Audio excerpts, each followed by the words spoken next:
के भइरहेको छ त यस्तो देशमा? जसले देश बनाउँछु भन्छ त्यसले नै भ्रष्टाचारको आरोपी हुने, विभिन्न ठाउँमा जनतालाई ठग्ने, अनि सुशासनका नारा दिने, अनि सडकमा गएर डान्स गर्ने, नाच्ने। गृहमन्त्रीले केही नयाँ गर्छु भनेर आउनु भएको छ। सकेसम्म चाँडो छानबिन समिति बनाएर आरोपलाई टुङ्ग्याउमा पुर्याउनमा सहयोग गर्नुहोस्। यो आरोपले तपाईँलाई कहिले छोड्ने छैन, जिन्दगीभर लखेट्ने छ। गोर्खा मिडिया प्रणालीमा 2077 चैतदेखि 2079 असारसम्म तपाईँ संलग्न भएको हो कि होइन? सञ्चालक र प्रबन्ध निर्देशक भएको हो कि होइन? गोर्खा मिडियामा करोडौँ लगानी भएको हो कि होइन? 80 करोडभन्दा बढी सहकारीबाट रकम लिएको हो कि होइन? के यत्रो पैसा नाफामूलक संस्थाले सहकारीबाट लिन मिल्छ त? हाम्रो कानुन भन्छ मिल्दैन। म चाहन्छु यस विषयमा पनि थप अनुसन्धान होस्। प्रहरी र प्रधानमन्त्रीले गृहमन्त्रीले गल्ती नगरेको भन्नुहुन्छ। यसले त अनुसन्धान प्रभावित भयो, अल्पत्र भयो, पलपत्र पर्ने भयो। सरकारबाटै अनुसन्धान रोकिएकाले विश्वासको सङ्कट उत्पन्न भएको छ। जनताको पैसा दुरुपयोग भएको विषयमा जनताको न्याय टुहुरो भएको छ। केही दिनदेखि अर्को एउटा सहकारीको ठगीको विषय पनि बाहिर आएको छ, जसमा राष्ट्रिय स्वतन्त्र पार्टीका नेता मान्य श्रम रोजगार तथा सामाजिक सुरक्षा मन्त्री DP अर्याल हाम्रो नयाँ कृषि सहकारी संस्थाको उपाध्यक्ष हुँदा निक्षेपकर्ताले 4 करोड रुपैयाँ बढी रकम फिर्ता नपाएको विषय छ। सोही सहकारीमा राष्ट्रिय स्वतन्त्र पार्टीका सहमहामन्त्री कविन्द्र बुर्लाकोटी समेत सहकारीको सञ्चालक थिए। यो संसदीय समितिको क्षेत्राधिकार यसरी निर्धारण गरौँ जसले 73 लाख भन्दा बढी सदस्यको खरबौँ रकम माथिको जोखिमका सन्दर्भमा अनुसन्धान गर्ने तमाम सहकारी ठगहरूको जालोको बारेमा पर्याप्त अनुसन्धान गर्ने गरी काम गरौँ। हामी सजग छौँ। हामी न्यायाधीश होइनौँ, अभियोजन गर्ने निकाय पनि होइनौँ। तर यत्रो मानिसहरूसँग जोडिएको यत्रो विषय बाहिर आइसकेपछि, झन् यसमा देशकै गृहमन्त्रीको नाम आइसकेपछि अनुसन्धान हुनुपर्दछ। कृषिका अनुदानहरू लिएर ठगी प्रकरणमा दिन प्रतिदिन मन्त्रीहरूका नामहरू आइरहँदा, हाम्रा नेताहरूका, हाम्रा साथीहरूका नामहरू आइरहँदाखेरि हाम्रो मुटु जलिरहेको छ, मुटु दुखिरहेको छ।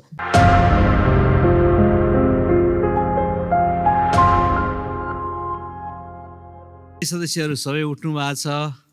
यो रोमा उठ्नुभएको माननीय सदस्यहरूको तर्फबाट माननीय सदस्य श्री रामकृष्ण यादवलाई म के कुराहरू हो 5 मिनटमा नबढाइकन राखिदिनु न अनुरोध गर्छु। बाँकी माननीय सदस्यहरू आसन ग्रहण गरिदिनुहोस्।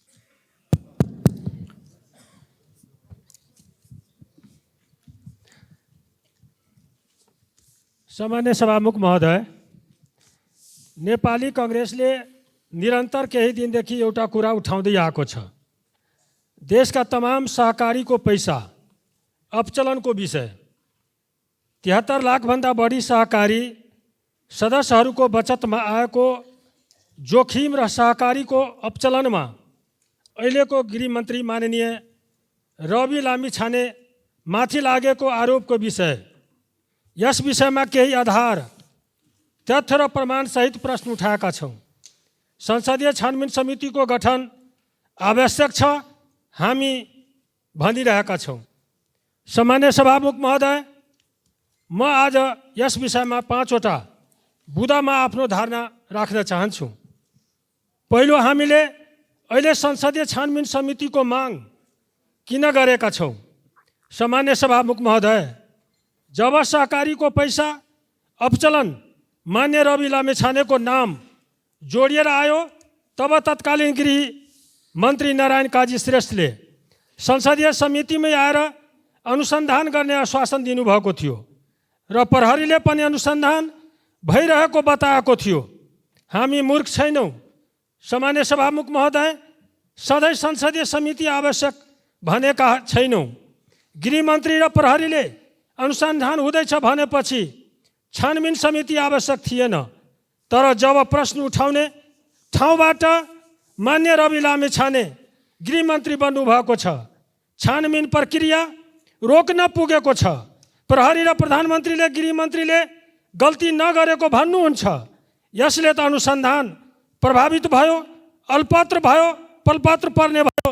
सरकारबाटै अनुसन्धान रोकिएकाले विश्वासको सङ्कट उत्पन्न भएको छ। जनताको पैसा दुरुपयोग भएको विषयमा जनताको न्याय टुहुरो भएको छ। त्यसकारण निष्पक्ष छानबिनका लागि संसदीय समिति आवश्यक भयो। मेरो आग्रह मान्य गृहमन्त्रीलाई पनि छ। गृहमन्त्रीले केही नयाँ गर्छु भनेर आउनुभएको छ। सकेसम्म चाँडो छानबिन समिति बनाएर आरोपलाई टुङ्ग्याउमा पुर्याउनमा सहयोग गर्नुहोस्। यो आरोपमा निष्पक्ष छानबिन गरेर सत्य तथ्य बाहिर नल्याएको सन्दर्भमा यो आरोपले तपाईँलाई कहिले छोड्ने छैन, जिन्दगीभर लखेट्ने छ। त्यसकारण समिति बनाएर यो विषयमा अनुसन्धान हुने कुरा यो तपाईँकै हितमा हुन्छ मलाई लागेको छ। दोस्रो कुरा, संसदीय समिति नै बनाएर अनुसन्धान गर्नुपर्ने आधार के छन् भन्ने कुराहरू पनि आएका छन्। सभामुख महोदय, आधार छन्। म गृहमन्त्रीलाई प्रश्न गर्न चाहन्छु। तपाईँ पत्रकार रहँदा गोर्खा मिडिया प्रणालीमा 2077 चैतदेखि 2079 असारसम्म तपाईँ संलग्न भएको हो कि होइन? सञ्चालक र प्रबन्ध निर्देशक भएको हो कि होइन? गोर्खा मिडियामा करोडौँ भएको हो कि होइन? सञ्चालक र प्रबन्ध निर्देशक भएको हो कि होइन? गोर्खा मिडियामा करोडौँ लगानी भएको हो कि होइन? 80 करोडभन्दा बढी सहकारीबाट रकम लिएको हो कि होइन? बाहिर आएका तथ्यले बताउँछ सहकारीबाट पैसा तपाईँको संस्थामा आएको छ। गृहमन्त्रीज्यू, त्यो पैसा कसको हो त? त्यो तपाईँको व्यक्तिगत कमाइको पैसा होइन, कसैले दान दिएको पैसा पनि होइन, तपाईँले अमेरिकाबाट कमाएको पैसा त होइन होला।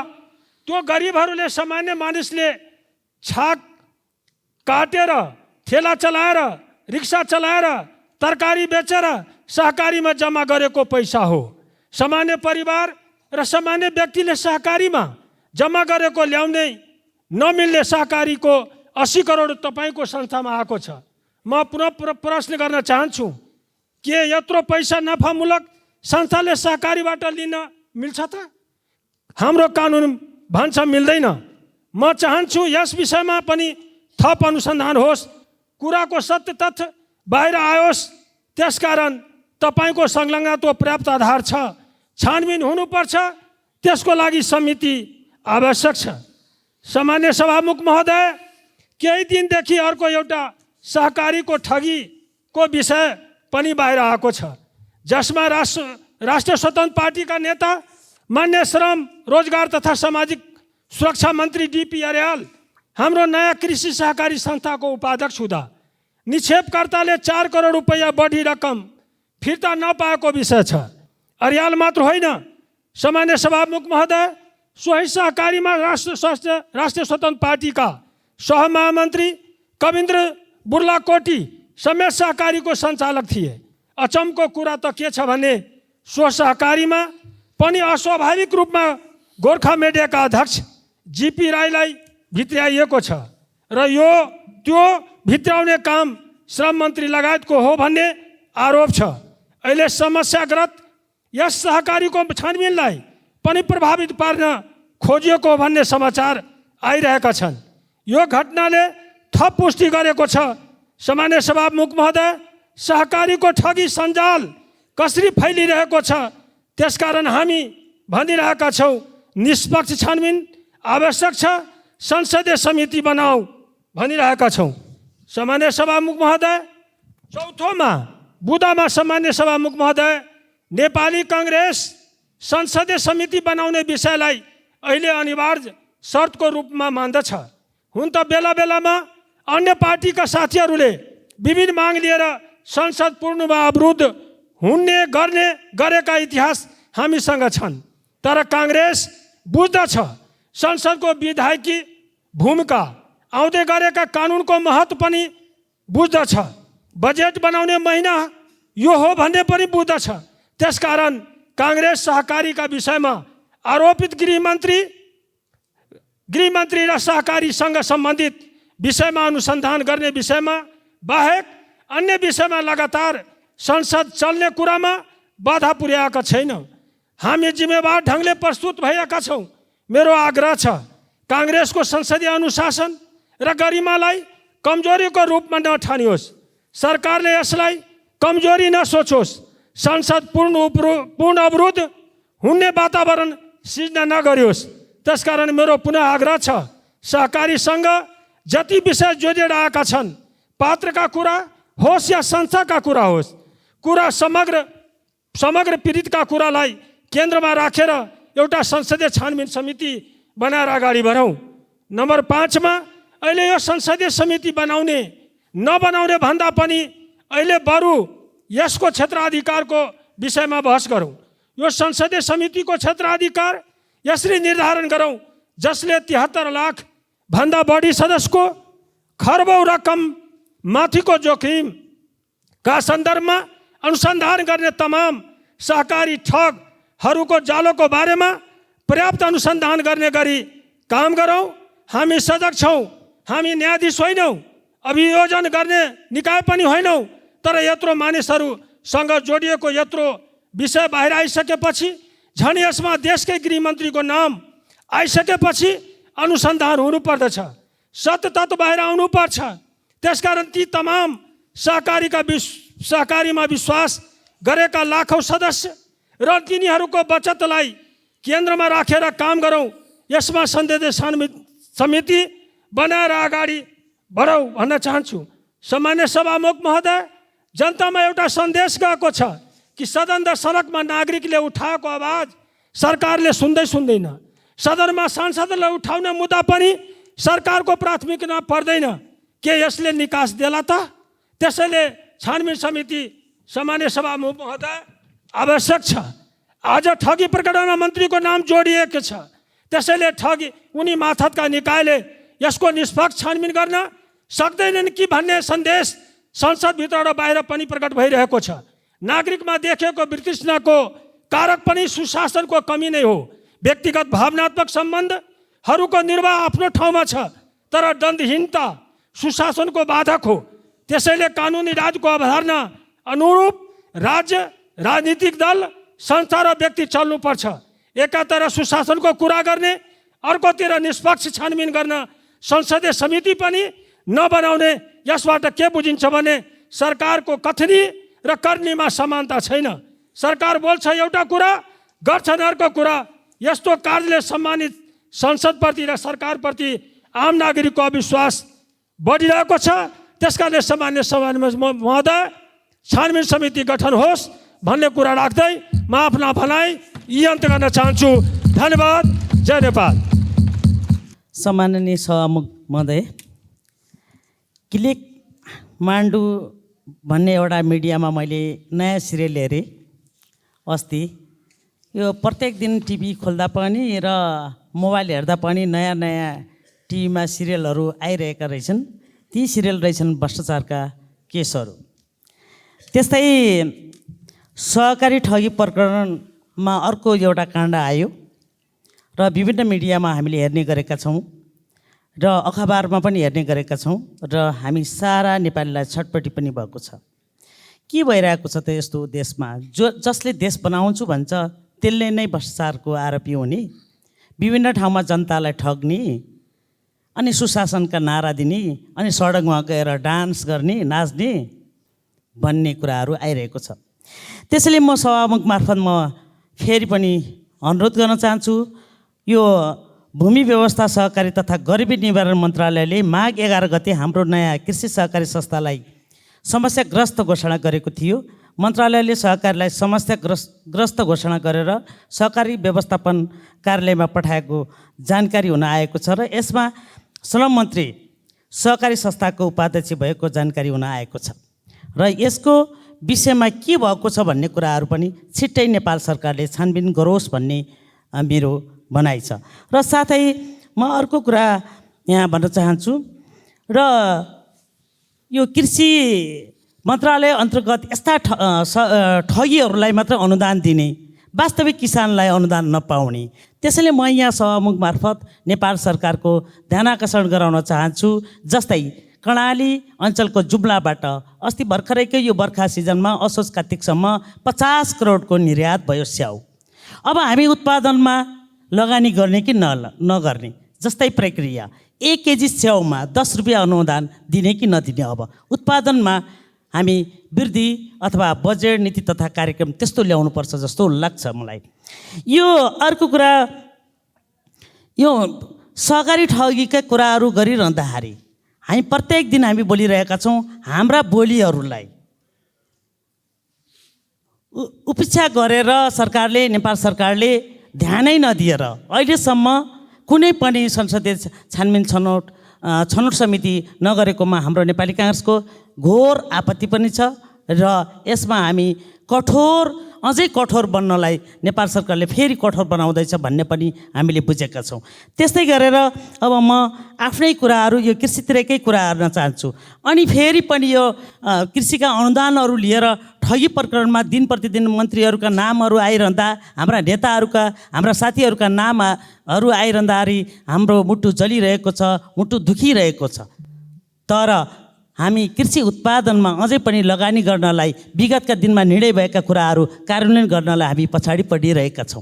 कृषि भनिरहेका छौँ, कृषि प्रधान देश भनिरहेका छौँ। अब हाम्रो बर्खा सिजन आउन लाग्यो। जस्तै मेरो जुम्लाको कुराहरू गरिरहँदाखेरि मार्सी चामल जहाँ उत्पादन हुन्छ, अस्ति हामीले 12 गते मार्सी चामललाई धान पानीमा भिजायौँ, 16 गते निकाल्यौँ। आज म ती किसानहरूलाई सम्झिन चाहन्छु, आज 20 गते त्यो बिउहरू प्रत्येक बेर्नामा लिएर छर्ने दिन हो। तर गत साल भन्दा अघिल्लो साल पनि निर्णय भयो। 2079 साल वैशाख 22 गतेबाट 24 गतेसम्म जुन बाढी पहिरो आयो, पानी आयो, एकदमै वर्षा लाग्यो। 20 जनाले चाहिँ कर्णालीका केही 5 जिल्लाका नागरिकहरूले आफ्नो ज्यान पनि गुमाए, बेपत्ता पनि भए र नेपाल सरकारले चाहिँ 2079 असोज 28 गते एउटा मन्त्री परिषदको निर्णय गर्यो, विपद घोषणा गरेको थियो। कर्णालीका 5 जिल्लालाई, कालीकोट, हुम्ला, मुगु, डोल्पालाई गरेको थियो। अहिलेसम्म त्यो निर्णय पनि लागू हुन सकेन। त्यसैले म फेरि पनि भन्न चाहन्छु, हामी कृषि प्रधान देशमा हुर्केका, हामी त्यही मार्सी चामल र फापर र गहुँ पिठो खाएका, जौँ खाएका, उवा खाएका, मकै खाएका, आलु खाएका व्यक्तिहरूलाई अझै पनि एकदमै बजेटलाई सन्तुलन नगरी जुन ल्याउने नीति छ, जुन कार्यक्रम छ, अबका दिनमा फेरि पनि यो संशोधन हुनुपर्छ जस्तो लाग्छ। र हामी कर्णालीले चाहेको जस्तो बजेट र क्षतिपूर्तिसहितको बजेट, विशेष खालको बजेट पनि ल्याइनुपर्छ भन्ने म यहाँ माग राख्न चाहन्छु। सभामुख महोदय, हामीले विगतका दिनमा यही हाउसमा प्रत्येक हामी सांसदहरूले, माननीयहरूले दिनै लम्पिक स्किनका कुराहरू गऱ्यौँ। कतिपय गाई बस्तुहरू, भेडा, गाईहरू, भैँसीहरू कति मरे, कति सरुवा रोगहरू फैलियो। तर त्यो कहाँ अलपत्र परेको छ, म नेपाल सरकारलाई सभामुख मार्फत सोध्न चाहन्छु। म जहाँ आपत र विपद तुरुन्तै आउँछ त्यतिखेर मात्र सम्झिने, त्यसलाई व्यवस्थापन गर्न र संरक्षण गर्न र त्यो सम्बन्धीको नीति तथा कार्यक्रम ल्याउन र बजेट ल्याउन हामी कहाँ चुकिरहेका छौँ। म सभामुख महोदय मार्फत कृषि मन्त्रालय र सम्बन्धित निकाय नेपाल सरकारको पनि ध्यान आकर्षण गराउन चाहन्छु। अब हामी फेरि पनि किसानौँ, चैत महिनाबाट हाम्रो खेतीपाती सुरुवात हुन्छ। हामी लम्पी स्किन रोग जस्ता सौरा रोग, अब लामखुट्टे रोगबाट सर्ने रोगहरू, विभिन्न रोगहरू, यी लम्पी स्किनमा आउने आक्रमणहरू फेरि पनि बर्खा सिजन लाग्यो, यो आउँदैछ। यसलाई कन्ट्रोल गर्नलाई, यसलाई नियन्त्रण गर्नलाई हामीले कस्तो नीति बनाउँदैछौँ र के गर्दैछौँ भन्ने कुराहरू पनि सम्बन्धित निकायले यहाँ छलफलको माध्यम बनाओस् भन्ने म अनुरोध गर्न चाहन्छु। सभामुख महोदय, अर्को कुरा, हामीले खेती गर्ने टाइममा म आफै भिक्टिम छौँ। एउटा किसानले यो झारपात नाशक औषधि ब्युटाकुलर बेर्नाहरूमा, धानको बेर्नाहरूमा छरिरहँदाखेरि एउटा किसानले एउटा प्राविधिकलाई पिटेको म प्रत्यक्षदर्शी पनि छौँ। त्यसैले अब यी युरिया र रासायनिक मललाई विस्थापित गर्नुपर्छ। यस्ता झारनाशक औषधिहरूलाई पनि विस्थापित कसरी गर्ने भन्ने कुराहरू पनि नेपाल सरकारले सोच्नै पर्छ र सम्बन्धित निकायको ध्यान जाओस् भन्ने कुराहरू पनि म यहाँ अनुरोध गर्न चाहन्छु। सभामुख महोदय, अर्को कुरा, हामीले धेरै गफहरू गऱ्यौँ, धेरै कुरा हार्यौँ, तर हिजोका निर्णयहरू कहाँ अलपत्र परेका छन्, हिजो हामीले यहाँ सदनमा बोलेका कुराहरू कहाँ अलपत्र परेका छन्, ती कहिले कार्यान्वयन हुने हुन् भन्ने कुराहरू म यहाँ नेपाल सरकारलाई र सम्बन्धित निकायलाई सभामुख महोदय मार्फत म सोध्न चाहन्छु। शिक्षा क्षेत्रको कुराहरू गरिरहँदाखेरि अहिले शिक्षा विधेयक जो समितिमा छ त्यो शिथिल अवस्थामा छ, सक्रिय अवस्थामा छैन। किन हो यो एक्टिभ किन सक्रिय नगराइएको? अब सक्रिय हुन जरुरी छ। किन भन्दाखेरि हाम्रो 81-82 को बजेट तथा नीति तथा कार्यक्रम आउँदैछ। अब त नीति तथा कार्यक्रम र बजेटमा ती शिक्षकहरू जो लाखौँ शिक्षकहरू सडकमा आउनुभएको थियो उनीहरूको माग सम्बोधन हुन्छ कि हुँदैन भन्ने यहाँनिर हाम्रो प्रश्न छ। त्यसैले सभामुख महोदय, अबका दिनहरूमा फेरि पनि यो विधेयक टाइममा आउने होइन भने ती बालबालिकालाई पढाउने शिक्षक, सिडीका शिक्षक, राहतका शिक्षक, करार शिक्षक, अस्थायी शिक्षक, अस्थायी विद्यालय कर्मचारीलाई बजेटले सम्बोधन गर्छ कि गर्दैन भन्ने कुराहरू यो बजेटको र सामान्य सभामुख महोदय, कालीगण्ड नदीको किनारमा रहेको रानीघाट र त्यहाँ रहेको रानीघाट दरबार अथवा रानीमहल, रुरुधाम लगायत पाल्पाको धार्मिक, सांस्कृतिक एवं पर्यटकीय स्थलहरूको भ्रमण गर्न, अध्ययन र अवलोकन गर्न म सबैमा हार्दिक आह्वान गर्न चाहन्छु। साथै रानीमहलको जग पानीको नदीको कारणले धेरै खाडल परेको र समस्यामा परेको हुँदाखेरि त्यो रानीमहलको जगमा तटबन्ध निर्माण गर्न, दायाँ बायाँको चाहिँ पहिरोको जोखिम संरक्षण गर्न, साथै रानीमहल वरपरको सार्वजनिक जग्गा र दरबारको जग्गाको संरक्षण र बगैँचा विकास, रानीमहलको सौन्दर्यकरण र प्रयोग लगायतका विषयमा ध्यान दिन म सरकारको ध्यान आकर्षण गर्न चाहन्छु। साथै कालीगण्डकी तटमा रहेको अर्को ऐतिहासिक धार्मिक सांस्कृतिक स्थल रिडी ऋषिकेश मन्दिर विश्वलाई समेत विश्व सम्पदा सूचीमा सूचीकृत गर्ने प्रक्रियालाई अगाडि बढाउन, पर्यटकीय क्षेत्र विकासको पूर्वाधार लगायतका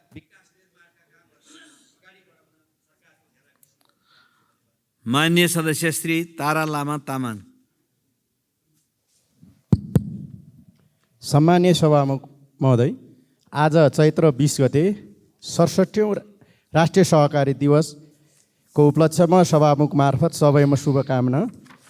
मैले देशभरको उखु किसानहरूको समस्या चाहिँ कञ्चनपुरमा पनि सरकारले 26,34,95,387 प्रति कुण्डल 70 दरले अनुदान बाँड्दा पनि केही किसानहरू अहिले छुटेकोले त्यहाँ 256 जना माग गरेको छुटेको र माग गरेको भन्दा छुटेको 450 गरी लमसम 700 जना किसानले प्रति कुण्डल 700 रुपियाँको 70 रुपियाँको दरले पाउने जुन अनुदान छ त्यो सरकारले छिटो यथाशीघ्र व्यवस्था गर्न र आगामी वर्षमा स्थानीय तह मार्फत व्यवस्थित रूपले अनुदान उखु किसानलाई उपलब्ध गराउन अनुरोध गर्छु। धन्यवाद। मान्य सदस्य श्री तेजुलाल चौधरी। सामान्य सभामुख महोदय, आज म सप्तरी र सिराज जिल्लाको कमला खोलादेखि कञ्चनपुर, सप्तरीको कञ्चनपुरसम्मको 4 लाइनको सडक जसले China railway number 2 engineering group प्रणालीले लिएको छ, 3 वर्षको ठेक्का लिएको थियो, अहिले 4थो वर्षमा चलिराखेको छ, 1 वर्ष म्याद थप गरेको छ र त्यो सडकको अहिलेसम्म 50% पनि काम सकेको छैन। अब त्यस कारणले गर्दाखेरि अहिले त्यो सडकमा धुलो, पानी वर्षा भयो भने हिलो र सँगसँगै व्यापार बिजनेसहरू त्यो रोडमा साइडमा निकै नै अप्ठ्यारो परेको हुनाले समयमै त्यो सडक सम्पन्न गर्न म आग्रह गर्न चाहन्छु। जबकि त्यो सडकको टोटल कोस्ट लगभग 2टा पार्टमा लिएको छ, 7 अर्ब 50। मान्य सदस्य श्री दामोदर पौडेल बैरागी।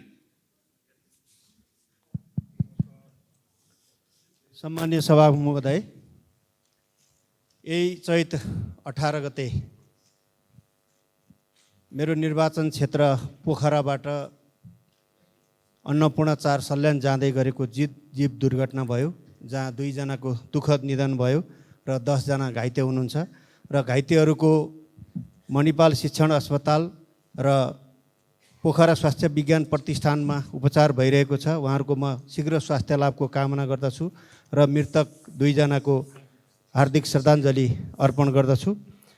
र सँगसँगै अन्नपूर्ण 3 अँधेरी खोलाको पुल को टेन्डर अहिलेसम्म भएको छैन, त्यताप्रति म ध्यान आकर्षण गराउँछु।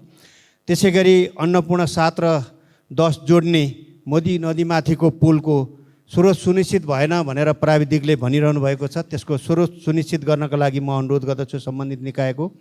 त्यसै गरी पोखरा 25 र 19 जोड्ने, पोखरा 19 र माछापुच्छ्रे जोड्ने 2वटा सेती नदी माथिका 2वटा पुल भत्केको धेरै समय भयो, धेरै पटक आवाज उठाइ।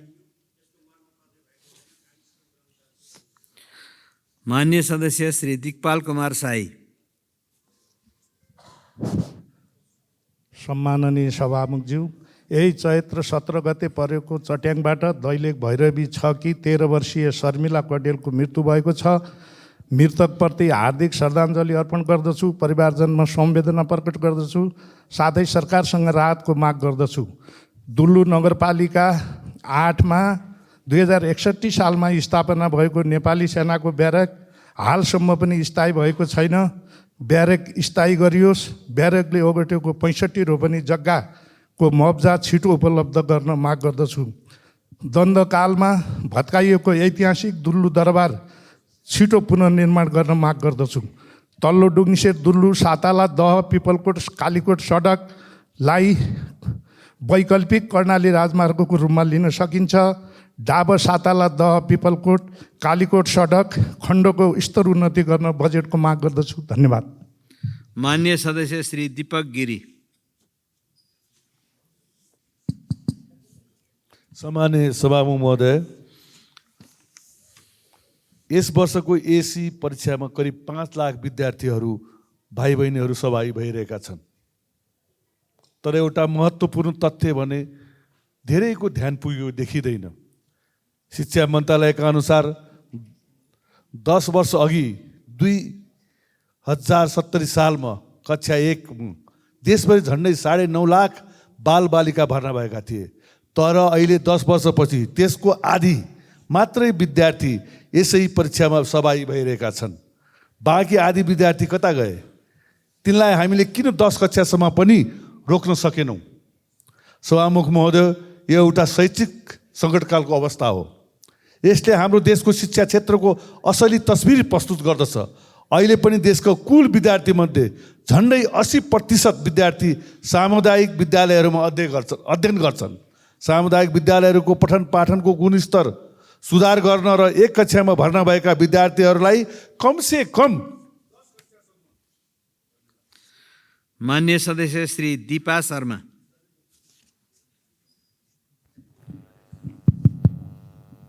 सम्माननीय सभामुख महोदय, यही चैत्र 17 गते बाँकेको डुडुवा गाउँपालिकामा नेकपा एमालेको भारतीय सङ्गठन युवा सङ्घ नेपालले आफ्नो सङ्गठनको काममा गएर साङ्गठनिक काम सिद्धाएर फर्किँदै गर्दा डुडुवा गाउँपालिका वडा नम्बर 4मा खाजा खाँदै गर्दा 35-40 जनाको एउटा जत्था आएर आक्रमण गरेको छ, ढुङ्गा मुढा गरेर घाइते बनाएको छ।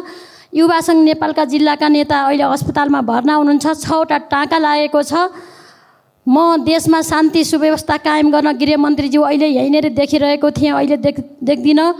बाँकेमा यस्तो आतङ्क मचाउने युवा जत्थाहरूलाई चाहिँ उहाँले दोषीहरूलाई, त्यो घटनाका मुख्य योजनाकारहरूलाई पक्राउ गरेर छिटोभन्दा छिटो पीडितलाई चाहिँ न्याय दिन र बाँकेमा सुशासनको प्रत्याभूति आम नागरिकले पाउन् भन्ने कुरामा सरकारसँग जोरदार माग गर्दछु। धन्यवाद। मान्य सदस्य श्री दिलेन्द्र प्रसाद बडु। सम्माननीय सभामुख महोदय, हिजो मात्र माननीय उपप्रधानमन्त्री तथा परराष्ट्रमन्त्री नारायण श्रेष्ठजी मित्रराष्ट्र चीनको 9 दिने औपचारिक भ्रमण पुरा गरेर स्वदेश फर्किनु भएको छ।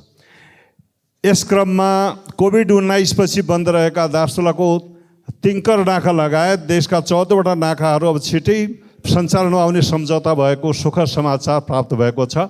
यसका लागि म मन्त्रीजीलाई धन्यवाद भन्न चाहन्छु। तर यस्तो सम्झौता प्रधानमन्त्रीजीको पछिल्लो भ्रमणमा पनि भएको अवस्था हो, तर अहिलेसम्म ती नाकाहरू सञ्चालन हुन सकिरहेका छैनन्। यसको कारण चीन सरकारको पक्षबाट भएको कमजोरी हो वा हाम्रो नेपाल सरकार तर्फबाट तयारीमा कमजोरी हो? के कारणले यो ढिलाइ भइरहेको छ र कुन मितिसम्म अब पुनः सञ्चालनमा आउँछन्? स्पष्ट जवाब संसदमा मान्य मन्त्रीले दिनका लागि म आग्रह गर्न चाहन्छु। हस्, धन्यवाद। मान्य सदस्य श्री दुर्गा राई।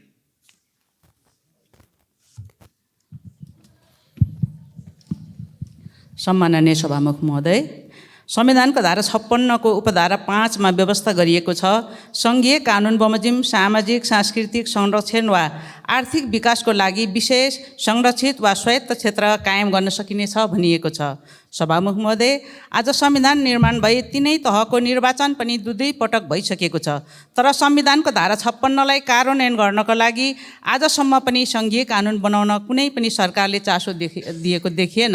त्यसैले सभामुख महोदय, संविधान सभा राज्यको पुनर्संरचना र राज्य शक्ति बाँडफाँड समितिको अवधारणा र प्रारम्भिक मसौदा सम्बन्धी प्रतिवेदन 2066 र राज्यको पुनर्संरचना सुझाव उच्च स्तरीय आयोगको सुझाव प्रतिवेदन 2068 मा 22 वटा क्षेत्रहरू हुने भनिएको छ। ती प्रतिवेदनहरूलाई आधार बनाई संविधानमा व्यवस्था गरिएको धारा 56 लाई सङ्घीय कानुन बनाई कार्यान्वयन गर्नको लागि सभामुख महोदय मार्फत सरकारलाई जोरदार माग गर्दछु। धन्यवाद। मान्य सदस्य श्री देवेन्द्र पौडेल।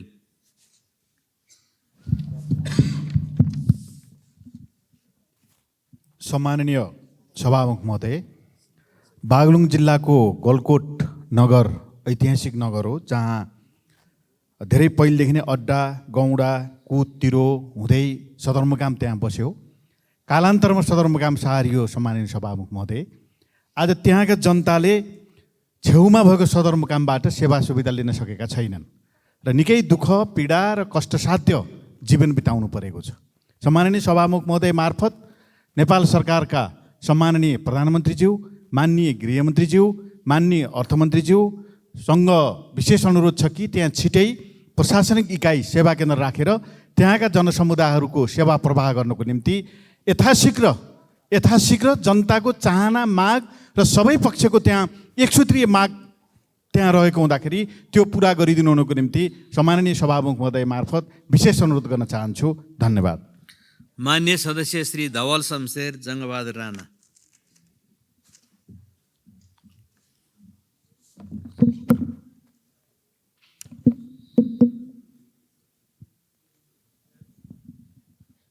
सम्मान्य सभामुख महोदय, दैलेख जिल्ला पादुका गाउँपालिका वार्ड नम्बर 8 मा बस्ने टिकाराम कार्कीले दुल्लु नगरपालिका वार्ड नम्बर 2 मा बनाएको 4 तल्ले होटल फिनिसिङको लागि राष्ट्रिय वाणिज्य ब्याङ्कबाट दुल्लुबाट लिएको 20 लाख ऋणको ब्याज समेत 34 लाख पुगेको भाद्रसम्म ब्याज बुझाइसकेको, तर 4 महिना पनि समय नदिएर उहाँको होटल 4 करोडको होटल निलाम गर्ने योजनामा सबैजना लागेको छन्। यसमा सरकारको ध्यान आकर्षित होस् र अब खारिफको समय आयो, धान रोप्ने बेला आयो, जिल्लामा रासायनिक मल पुर्याउने बेला यही हो र अब आउने बजेटमा गणौलाबाट, फोहोरबाट र अर्ग्यानिक मलहरू बनाउन पनि गाउँपालिका, नगरपालिकामा यो बजेटमा प्रोत्साहन होस् भन्ने मेरो विनम्र अनुरोध छ। धन्यवाद।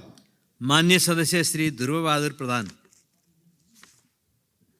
सम्मान्य सभामुख महोदय, लुम्बिनी प्रदेशको नवलपरासी पश्चिमको भूगोलबाट जनताको धार्मिक आस्था र पहिचानसँग जोडिएको त्रिवेणी धाम र मदार बाबालाई गण्डकी प्रदेशमा गाभिएकोमा प्रदेशवासी, धार्मिक आस्थावान हिन्दू समुदाय र मुस्लिम समुदाय अत्यन्त गम्भीर छन्।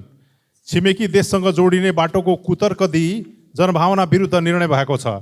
यही नै तर्क ठिक हो भने कर्णाली प्रदेशलाई दक्षिणी सीमाको पहुँच दिनु पर्थ्यो, लुम्बिनी र मध्य प्रदेशलाई उत्तरी सीमाको पहुँच दिनु पर्थ्यो। त्यसो होइन भने त्रिवेणी धाम र मदार बाबा लुम्बिनी नवलपरासी पश्चिममा गाभिनलाई सरकारले पहल गर्नको लागि सभामुख महोदय मार्फत म निवेदन गर्दछु। धन्यवाद। मान्य सदस्य श्री नागिना यादव। सम्माननीय सभामुख महोदय, शिक्षालाई सामान्यतया मानव पुँजीमा लगानी मानिन्छ। कुनै देशले आफ्नो शिक्षा प्रणालीमा जति धेरै लगानी गर्छ, समग्रमा त्यसको आर्थिक कार्य सम्पादन त्यति नै बढ्छ। हुन त तथ्याङ्कले के देखाउँछ भने 1981 देखि 2021 सम्म आइपुग्दा हाम्रो युवा लिट्रेसी रेट 30 बाट 94% पुगेको छ। त्यसै गरी एडल्ट लिट्रेसी रेट 21 बाट 71% पुगेको छ। ओभरअल हेर्दा हामीले प्रगति गरेको देखिन्छ। तर अहिलेको तथ्याङ्कले के देखाउँछ भने एक कक्षामा भर्ना भएका 10 लाख विद्यार्थीहरू 10 कक्षासम्म आइपुग्दा 3,75,000मा झरेको देख्दा यो ड्रप आउटको सङ्ख्याले गर्दाखेरि यो अलिकति डरलाग्दो अवस्था देखिन्छ। यसलाई चाहिँ कसरी सम्बोधन गर्न सकिन्छ? यो यतापट्टि चाहिँ सरकारले र शिक्षा मन्त्रालयले अलि सिन्सियर भएर एजुकेसन सेक्टरमा चाहिँ अलि मध्यनजर गरोस् र ध्यान पुर्याओस् भन्ने कुरालाई चाहिँ म सभामुख मार्फत सरकारको ध्यान आकर्षण गराउँछु। हस्त, धन्यवाद। माननीय सदस्य श्री नारायण प्रसाद आचार्य। सम्माननीय सभामुख महोदय, नेपालको सिमेन्ट उत्पादनमा आत्मनिर्भरता हासिल गर्नु मुलुकको लागि महत्त्वपूर्ण कोसिढुङ्गा हो। नेपाल सिमेन्ट निर्याततर्फ उन्मुख हुँदै गर्दा यसले आर्थिक वृद्धि र विकासका लागि नयाँ बाटो खोलिदिएको छ। पाल्पाबाट होङ्सी, पाल्पा सिमेन्ट, सर्वोत्तम, बिएस अरघाँची सिमेन्टलाई कच्चा पदार्थ चुनढुङ्गा उत्खनन निस्दी माथागढी 3औं रैनादेवी छहरा गाउँपालिकाबाट गरिन्छ। तर उक्त खानी पहुँच मार्ग चुनौतीपूर्ण अवस्थाले स्थानीय समुदायको स्वास्थ्य उल्लेखनीय प्रभाव परिरहेको छ।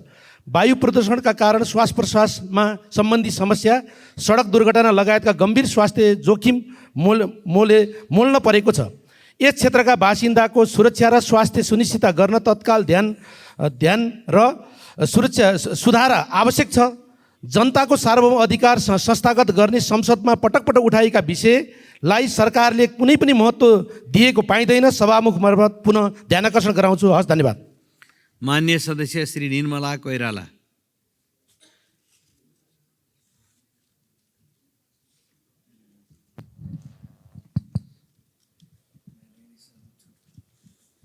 सम्माननीय सभामुख महोदय, पर्सा र बारामा रहेको सिरिसिया नदी धेरै प्रदूषण भएको छ। नदी प्रदूषणले त्यस आसपासको जनजीवन प्रभावित भएको छ। वीरगञ्ज महानगरपालिका परवानीपुर स्थित मिल्सबाट निस्केको रसायनिक युक्त लेदो सहितको फोहोर मिसिएर प्रदूषित सुरु भएको सिरिसिया नदी आसपासमा रहेका छाला, स्टिल, सिमेन्ट, डिस्टिलरी, टेक्सटाइल, औषधि उद्योगबाट निस्केको रासायनिक तथा विकारयुक्त नदीमा हाल्ने गरिएको छ। स्थानीयले मृत चौपाए लगायत फोहोर नदीमै फाल्ने गरेका छन्। वीरगञ्जको लाइफलाइन हो सिरिसिया नदी। छठ पर्वमा यसैको तीरमा पूजापाठ गरिन्छ। त्यसैले नदीमा वाटर ट्रिटमेन्ट लगायत का अरू अन्य उपाय खोजी गरी त्यहाँको नदी प्रदूषणमुक्त गर्नको लागि सभा मार्फत सम्बन्धित मन्त्रालयको ध्यान आकर्षण गराउँछु। धन्यवाद। माननीय सदस्य श्री नारायणी शर्मा। सम्माननीय सभामुख महोदय, यति बेला एसी चलिरहेको छ। प्रत्येक वर्ष लगातार हुने यो जनशक्ति अन्ततः विदेश पलायन भइराखेको छ। एसी र +2 पछि उच्च शिक्षाका नाममा पलायन हुने यो जनशक्ति रोक्न राज्य अन्तर्राष्ट्रिय बजारमा यति खपत हुने सक्ने ए लेभलका कलेजहरू अहिले जसरी केन्द्रित भइराखेका छन् Canada, Japan, UK, America, Australia जस्ता देशहरूमा, त्यस्तो ए लेभलका कलेजहरूमा यहाँको राज्यले लगानी गरेर त्यो जनशक्तिलाई यहीँ खपत गर्ने र यहीँ रोक्ने खालको एउटा स्थिति बनाओस् र अगाडि बढ्न जरुरी छ जस्तो मलाई लाग्छ। अर्को कुरा, राज्यका सबै तहमा खुला प्रतिस्पर्धा हुन सके, न्यायालय, अख्तियार, संवैधानिक निकायमा उनीहरूले पनि यहीँ बसेर आफूले पढेको उच्च शिक्षाको सदुपयोग गर्न सक्थे। धन्यवाद। माननीय सदस्य श्री निशा डाङ्गी।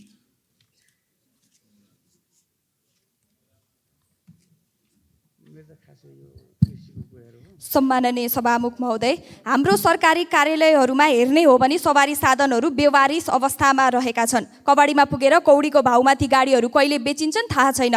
तर सभामुख महोदय, सामानको मोल चिन्ने हो भने त्यस्ता पुराना पेट्रोलियम सवारीलाई विद्युत सवारीमा रूपान्तरण गर्न सकिन्छ र विद्युतीय सवारीमा परिणत गर्ने हो भने ती गाडीले धेरै देशभित्र उत्पादन भएको विद्युतलाई समेत खपत गर्न सहयोग पुर्याउँछ। सभामुख महोदय, 2078 साल चैत्र 11 गते भौतिक पूर्वाधार तथा यातायात मन्त्रालयले इन्धन प्रणालीमा वातावरण मैत्री वा ऊर्जा क्षमतामूलक फेरबदल गर्न 3 वर्षसम्मका लागि छुट दिने व्यवस्था गर्ने सूचना राजपत्रमा प्रकाशित गरेको थियो। पेट्रोल र डिजेल सवारीलाई विद्युतीय वा वैकल्पिक इन्धनबाट चल्ने सवारी साधनमा रूपान्तरण गर्न दिने गरी बनेको त्यो व्यवस्थाको कार्यान्वयन कहिले हुने हो अहिलेसम्म अत्तो छैन। यसका लागि पर्याप्त कार्यविधि र स्पष्ट कानुन कहिले बन्ने हो, कानुनको अस्पष्टता देखाएर नयाँ स्टार्टअपलाई कहिलेसम्म रोक्ने, थोरै लगानीमा धेरै लाभ लिन सक्ने इभी कन्भर्जनको उचित सम्भाव्यता, पर्यावरण र लागत अध्ययन गरेर आवश्यक मापदण्ड, कार्यविधि र स्पष्ट कानुन छिट्टै ल्याउन सभामुख मार्फत सरकारको ध्यानाकर्षण गराउन चाहन्छु। धन्यवाद। मान्य सदस्य श्री पूर्णबहादुर घरती मगर।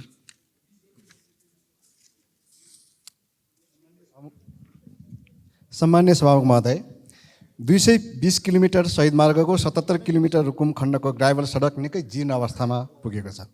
साथै 12 किलोमिटर ट्र्याक ओपन नै हुन सकिराखेको छैन। आगामी आर्थिक वर्षको नीति कार्यक्रम एवं बजेटमा कालोपत्रे सडक सम्पन्न हुने गरी बजेटको व्यवस्था र खानी तथा भूगर्भ विभागबाट अनुसन्धानको क्रममा रुकुम पूर्वको झुमलाबाङ र तकसेरामा भेटिएको फलाम खानीको उत्खनन एवं उद्योग सञ्चालनका लागि 16औं पञ्चवर्षीय योजनामा समावेश गरी प्रक्रिया अगाडि बढाउनका साथै विभागलाई खोज अनुसन्धानका कार्यका लागि आवश्यक बजेटको व्यवस्था गर्न सभामुख मार्फत म सरकार र सम्बन्धित मन्त्रालयको ध्यान आकर्षण गराउँछु। धन्यवाद। मान्य सदस्य श्री प्रतिमा गौतम।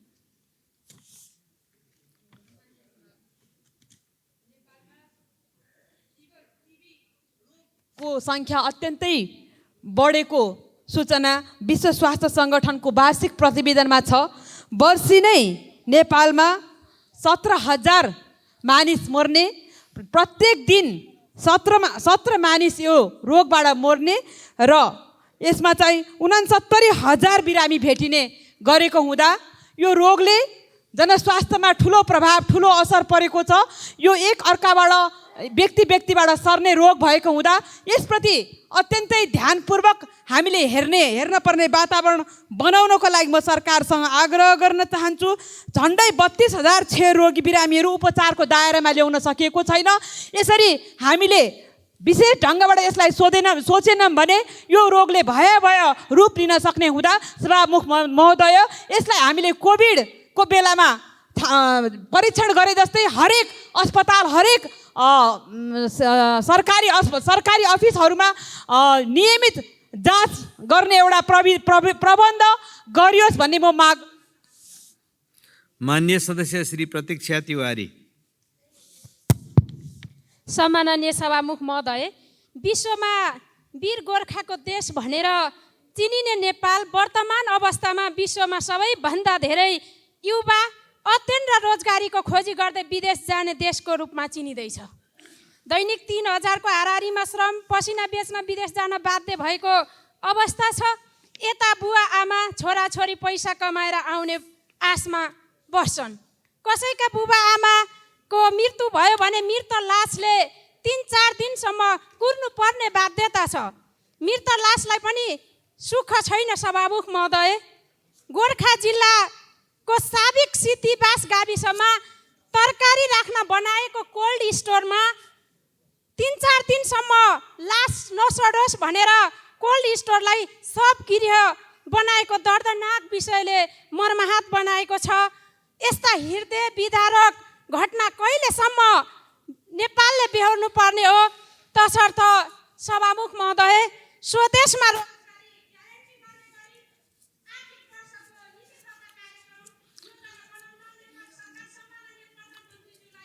मान्य सदस्य श्री प्रदीप पौडेल। सम्माननीय सभामुख महोदय, नेपाल सरकारको वेबसाइट र सर्भर डाउन हुने, ह्याक हुने कुनै नयाँ विषय भएन।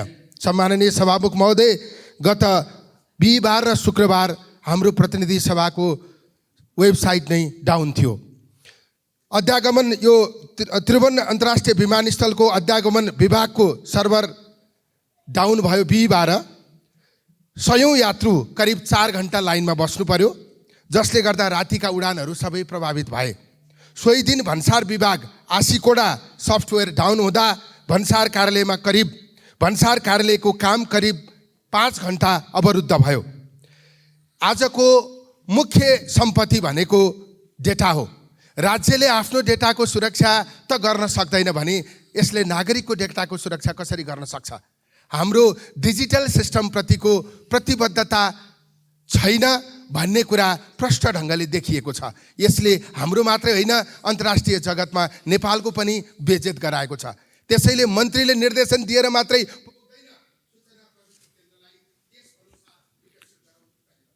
मान्य सदस्य श्री प्रदीप यादव।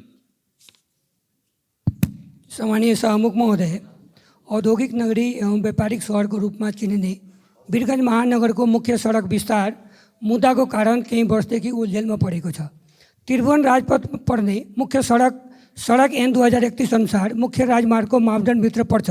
सडक ऐनले नै सडकको क्षेत्राधिकार तोकी ऐनको क्षेत्राधिकार अन्तर्गत वीरगञ्जको मुख्य सडक 25-25 मिटर फराकिलो पार्नको लागि सडक विभागले वीरगञ्जको गण्डक चौकदेखि घण्टाघर माइस्थान हुँदै मिटेरी पुलसम्मको 8 किलोमिटर दूरीको मुख्य सडक विस्तारको कार्य 2076 साल कार्तिक 17 गतेदेखि गर्ने गरी सडक विभागले प्रक्रिया अगाडि बढायो। तर त्यही बेला केही स्थानीयले सम्मानित सर्वोच्च अदालतमा मुद्दा दायर गर्यो। मुद्दाको छिनोफानो नहुँदा वीरगञ्जको विकास नै अहिले उलझेलमा परेको छ। त्यसकारण सम्मानीय सभामुख महोदय मार्फत सम्मानित सर्वोच्च अदालतलाई ध्यान आकर्षण गराउन चाहन्छु कि छिनोफानो तुरन्त गरेर वीरगञ्जको विकासको बाधा हटाइदिनको लागि अनुरोध गर्न चाहन्छु। धन्यवाद। मान्य सदस्य श्री प्रभु हजारा।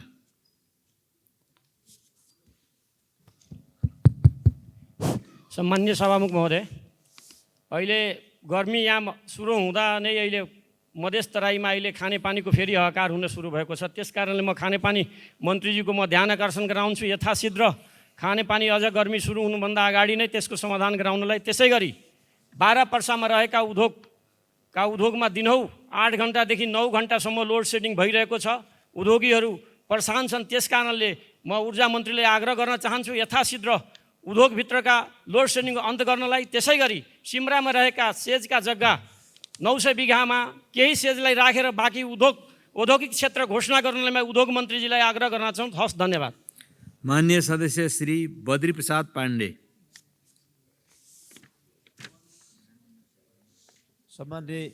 सम्मान्य सभामुखज्यू, साँपेबगर मार्तडी सडक खण्डको बल्दे अमकोट नेरी वर्षायाम लागेपछि जाने पहिरोले बाजुरावासी सधैँ कष्टकर जीवन भोग्न बाध्य छन्। त्यति मात्रै होइन, मार्तडी कोल्टी सडक खण्डमा काम निकै सुस्त भएको छ र यो बिचमा बन्नुपर्ने पुलहरू पनि बनिरहेका छैनन्। अब बर्खा लाग्नुभन्दा पहिले नै यी कामहरू द्रुततर ढङ्गले सम्पन्न नहुने हो भने बाजुरावासी मात्रै होइन, हुम्ला र मुगुवासीले समेत यो सडकबाट लिनुपर्ने लाभ लिन सक्ने छैनन्। आवत जावत र आपूर्तिमा ठुलो असर पर्नेछ। त्यसैले म सरकारको ध्यानाकर्षण गर्न चाहन्छु, यस अवस्थामा द्रुत गतिमा कार्य सम्पादनका लागि पहल कदमी होस्, म आग्रह गर्न चाहन्छु। धन्यवाद। मान्य सदस्य श्री वासुदेव घिमिरे।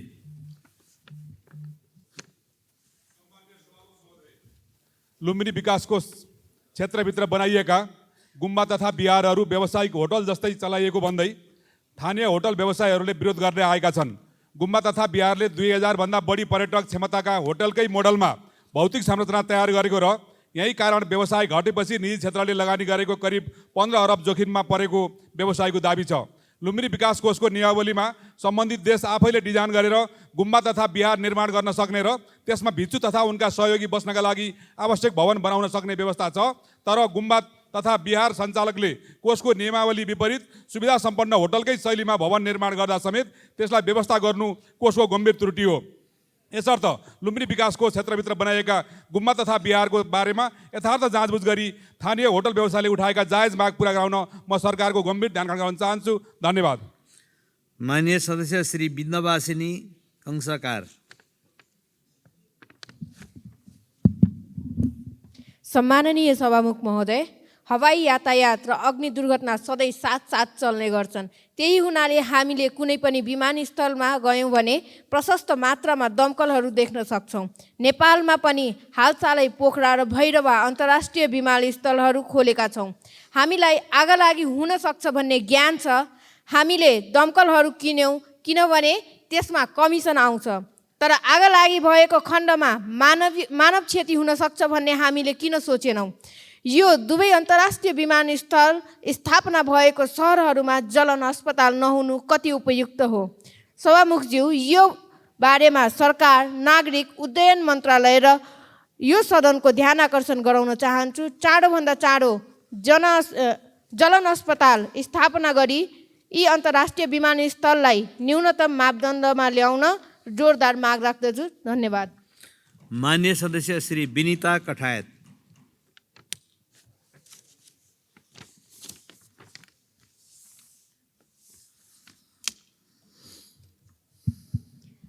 सम्माननीय सभामुख महोदय, कोभिड अघि वार्षिक करिब 14,000 भारतीय पर्यटक नेपालगञ्जबाट सिमीकोट हिल्सा हुँदै मानसरोवर पुग्ने गरेका थिए। कोभिडपछि भारतीय पर्यटकलाई चीनले भिजा नदिएपछि यो रुट सुनसान बनेको छ, जसको सिधा असर सो रुटको पर्यटन व्यवसायमा परेको छ। केही महिना अगाडि सम्माननीय प्रधानमन्त्रीको कैलाश मानसरोवरको भ्रमणका दौरान नेपाली, भारतीय र अन्य देशका पर्यटकहरूले समेत हुम्लाको बाटो भएर सजिलै भ्रमण गर्न पाउने व्यवस्थाका लागि चीन सरकारसँग सैद्धान्तिक सहमति भइसकेको उहाँले बताउनु भएको थियो। त्यो सहमतिको प्रगति के कसो हुँदैछ भनेर म सम्माननीय प्रधानमन्त्री र परराष्ट्र मन्त्रीज्यूलाई प्रश्न गर्न चाहन्छु।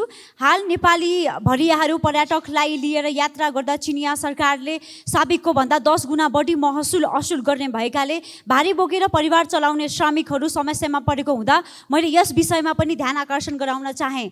कर्णाली सधैँ पिछडिएको क्षेत्र भएर बस्न चाहँदैन। हामीले बोकेको समतामूलक न्यायको नारालाई मूर्त रूप दिने गरी आगामी बजेटमा कर्णालीको दुर्गम जिल्लाहरूलाई प्राथमिकतामा राख्न माननीय अर्थमन्त्रीज्यूको।